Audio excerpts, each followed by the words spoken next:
Hey everybody, it's Seth Jones, editor-in-chief of Golfdom Magazine, doing another Zoom view here with my old friend Thad Thompson. Thad is the superintendent at Terry Hills Golf Course in Batavia, New York. Thad, thanks for taking the time to jump on a Zoom call with me real quick. Oh, my pleasure, Seth. So first off, just tell me what's the scene like up in your part of New York? What's going on? What's it like to be a superintendent in Batavia, New York right now? Well, right now golf is shut down in New York State. We just got the update yesterday that all essential businesses will stay closed until May 15th.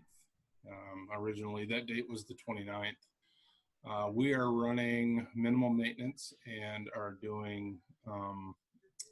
I have a quarter crew. I have 4 guys plus myself plus one mechanic is in here who is cross trained and can mow. We took advantage of no golfers being out there. I guess if you get lemons, you got to make some lemonade.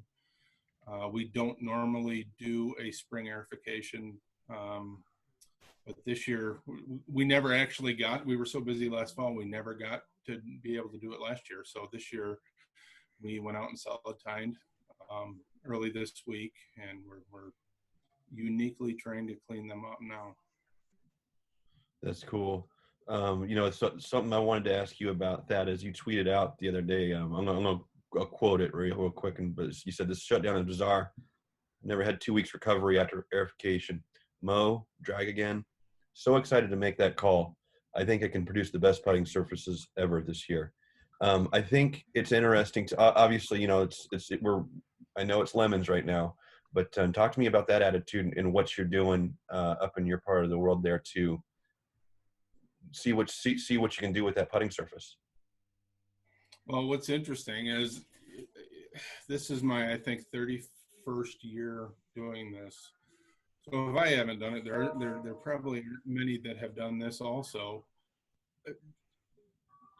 We don't have, usually we have to push very hard to get our greens open as quickly as possible because of the number of golfers we have, tournaments and all that.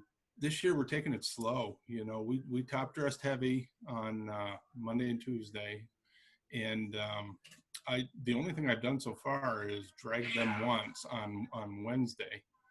We had snow in the morning, and since then we've had snow, but I got a good drag on them. I'm actually hoping that the snow melts off because of the sand, especially just on the greens, and I'm going to go out with a hand blower and move a little sand around here and there just because I can.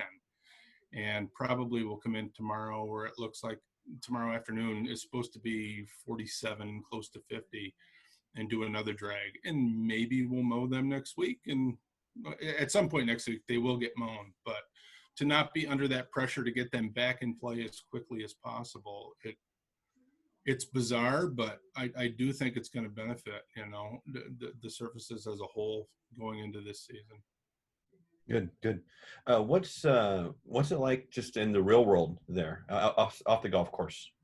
Talk to me about day-to-day life in your area. For me, it's working and going and sitting at home. The dog's with me all the time. Our governor just came out with everybody in public, whether it's grocery shopping or anywhere you cannot social distance, you need to have a mask on now, which is going to be interesting for all of us here. Does that apply at work? Does that, I mean, I know it applies to gatherings and stuff like that. Not gatherings, but like going grocery shopping.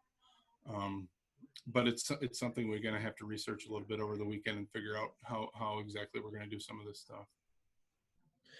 Thad, I appreciate you texting me the other day, and you said you just want to check in and say hi, but you also said in that text that you're making an effort to just check in on somebody every day. That's pretty cool. What's that been like? You're one of those guys. You're just such a nice guy. I mean, let's face it. You're like the nicest superintendent I know. Yeah, and I can say that because I know your brother too, and he's the opposite. He's like the meanest superintendent I know. So. Actually, it's been great. I actually called somebody last night that I went to college with, who was a superintendent, who now is in the school systems, and they are under even bigger restrictions. than we are with golf. They have five guys, and everybody takes 1 day a week, and they hope to try and keep up that way. It's actually been really positive. I've had a lot of responses of people saying, "Oh my God, thanks for checking in on me," or whatever. I'm not checking in on anybody. I'm bored to death, and I want to make connections with people, even people that I don't know. I've even on Twitter, I've sent some messages to people that I would never send a message to, but it's actually been really cool. And then, you know, I think once we get to the golf industry show and stuff, there's going to be a lot. I think everybody's going to be tighter, and I think I'm going to have a lot more connections because of it also. Cool. Well, I encourage anyone watching and who's on Twitter to give Thad a follow. He's at Terry Hills Maint, M-A-I-N-T. Thad, you can tell me to mind my own damn business if you want to, but I'm just curious, what's this mean? What does the shutdown mean to your golf course? Right now, we are starting to ask some questions on how we're going to simply make payroll in the coming weeks, because we are a pay to play place. We are not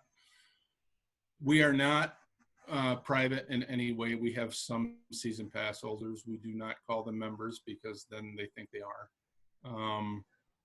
And our tournament schedule, I mean, I was talking to a friend the other day who said, you know, our tournament schedule is about wiped out. We do like 30 tournaments a year. And I said, 30, that's what we do in June, you know. Oh. So, I mean, we are a very big outings-based golf course with, you know, 27 holes, so we can still accommodate public largely through all of those. It's going to be a brave new world to figure out which ones will want to come back and that we can reschedule. And it's going to be very interesting to see what all these bigger tournaments will do with sponsorships, because, you know, every business is hurting a little bit, and we'll see how the donation side of things works this year too. Yeah, you guys have a big one with the Buffalo Bills every year, right? Yeah, it's the Jim Kelly Celebrity Classic. Mm-hmm. Yeah, that usually is the first Monday in June. Mm-hmm. And right now we do have a date scheduled in August. That's one that did get moved. Okay. But we'll see. Okay. Any you know, I know you're reaching out to a lot of people, making new friends. Tell me, how excited are you to have some golfers out there again? I never thought I'd say this, but I miss people hitting golf balls at me. And you know what? It really, and I never thought it would go in this direction, because it's not even, for our side of the business, it's not even the financial implications of it. It just, it's a bizarre normal now. I mean, this really is weird. We're used to being out. We start at 5 o'clock because we're so busy every day. Mm-hmm. The last 3 days, when we have been working, I've told guys, come in at 8 because we can. It's too cold. Where before we were pushing it all the time. And I don't know what normal is going to be when this is all over, but I would like to get back to some form of normalcy, I guess. Yeah, I agree. Well, hey, Thad, I appreciate you jumping on a call with me. I'll let you get back to what you're doing now, but you guys stay safe, stay healthy, and good luck to you guys up at Terry Hills. All right, Seth. Stay safe, brother. Okay. Talk to you later.